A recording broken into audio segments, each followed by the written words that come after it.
Hey guys, welcome back to the channel. Whether you're here to compare apps, learn something new, or just stay updated, you're in the right place. Let's jump straight into it. All right, guys, welcome back to the channel. Today, we're talking about how to fix an Insignia TV by doing a master reset.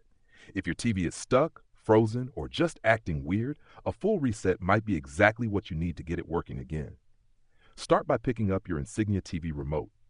Press the Home button, go into Settings, and scroll down until you find Device and Software, or sometimes just System, depending on your model.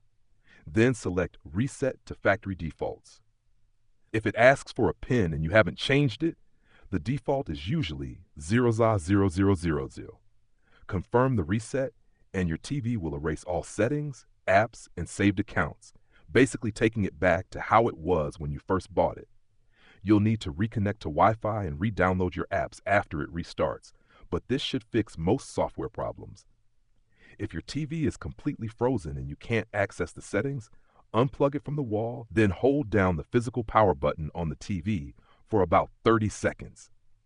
After that, plug it back in and power it on. This can sometimes force a reset without clearing your data. And if that still doesn't work, check your specific Insignia model online. Some models have secret button combinations you can use to trigger a deeper factory reset. All right, that's a quick and simple fix for most Insignia TV issues.